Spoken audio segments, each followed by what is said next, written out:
안녕하세요. 오늘 당신께서 공유해 주신 자료, 아메리카의 황금기를 좀먹는 트럼프 경제학, 이걸 좀 같이 살펴볼까 하는데요. 트럼프 대통령이 추진한다는 그 크고 아름다운 법안, BBB라고 하죠.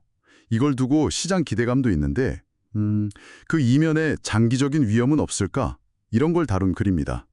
최근에 S&P 500 지수 최고치 찍고 분위기는 괜찮아 보이는데, 이 법안이 진짜 미국의 번영으로 이어질 수 있을지 오늘 좀 깊게 들여다보죠. 자, 우선 이 BBB 법안 말이죠.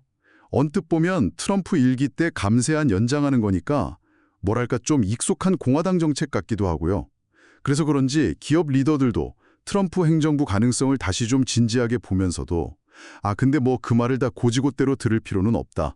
약간 이런 분위기도 있다고 하네요. 네, 맞아요. 근데 이 자료는 그 겉모습 너머를 좀 보자는 거죠. 핵심은 어쨌든 만료될 감세안을 연장하는 건데 이게 사실은 좀 지속하기 어려운 재정 상태를 그냥 외면하는 거 아니냐 이런 지적이에요. 지난 1년만 봐도 미국 재정 적자가 GDP의 6.7%나 됐거든요. 와, 6.7%요? 상당히 높은데요? 그렇죠. 근데 이 법안까지 통과되면 국가 부채 비율이 2차 세계대전 직후 수준, 그러니까 GDP 대비 106%를 넘어설 수도 있다. 이런 예측까지 나와요. 관세를 아무리 높여도 이렇게 늘어나는 빚은 감당하기 어렵다. 이런 분석이고요. 재정 부담이 정말 커지는군요. 근데 그 허리띠 졸라매는 방식도 좀 특이하다고 자료는 보네요. 그러니까 고령화 때문에 노년층 지원은 늘어야 할 판인데 오히려 연금 받는 사람들은 세금 깎아주고 저소득층 의료보험, 그 메디케이드는 줄인다. 이런 방향이라는 거죠. 이런 얘기가 나옵니다. 특히 그 수급자한테 일하는 걸 의무화하는 조건 같은 거 있잖아요. 네, 그런 조건들이요. 이게 과거 사례들을 보면 실제 고용을 늘리는 효과는 글쎄요, 좀 미미하고 오히려 서류 작업 같은 행정 부담만 늘릴 수 있다. 이런 비판도 있고요. 복지 지출 조정 말고도 다른 걱정거리도 있네요. 장기적인 산업 경쟁력 측면에서요. 바이든 행정부의 그 청정에너지 세액 공제, 그거 없애면서 탄소 가격제 같은 다른 대안은 또 없다면서요? 네, 그 점이 사실 중요합니다. 이게 그냥 미국의 탈탄소 노력을 되돌리는 것뿐만 아니라 뭐랄까 미래 기술 경쟁 있잖아요. 예를 들면 AGI, 그러니까 인간 수준의 인공지능 개발 같은 거요.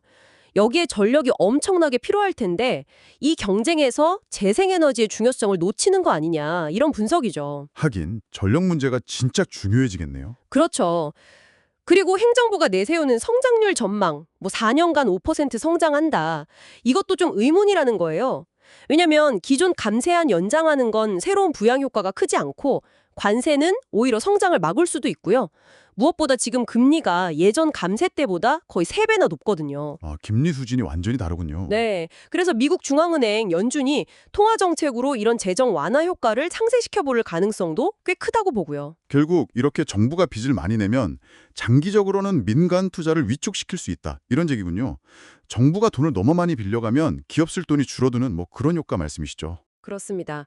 자료에서는 만약에 채권 시장 압박 때문에 갑자기 정부가 돈을 확 줄여야 하는 상황, 그러니까 강제적인 재정 긴축이 오면 그 충격이 어마어마할 거라고 경고해요.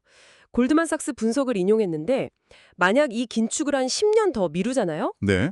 그러면 나중에 빚을 안정시키려면 매년 GDP의 5.5%에 달하는 정말 엄청난 규모의 지출 삭감이나 증세가 필요할 수도 있다는 거예요. 5.5%요? GDP에? 와, 네.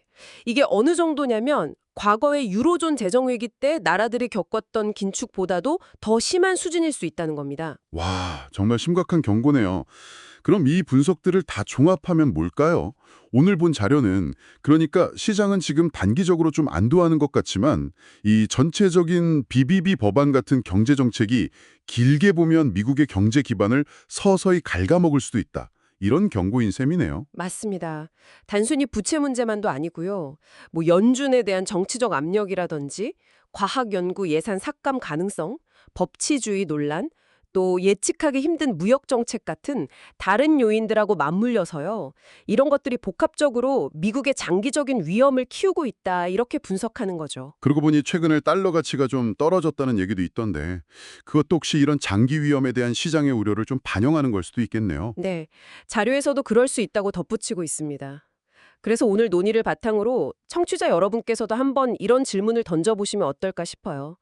이 자료가 지적하듯이 단기적인 이익이나 정치적 목표 때문에 장기적인 재정 안정성 또는 환경, 기술 경쟁력 이런 요소들을 좀 가볍게 보는 듯한 그런 경제 운용 방식이요. 이게 급변하는 이 세계 환경 속에서 미국 경제의 미래 회복력에 궁극적으로 어떤 영향을 미치게 될지 이 점을 한번 생각해 보시면 좋겠습니다.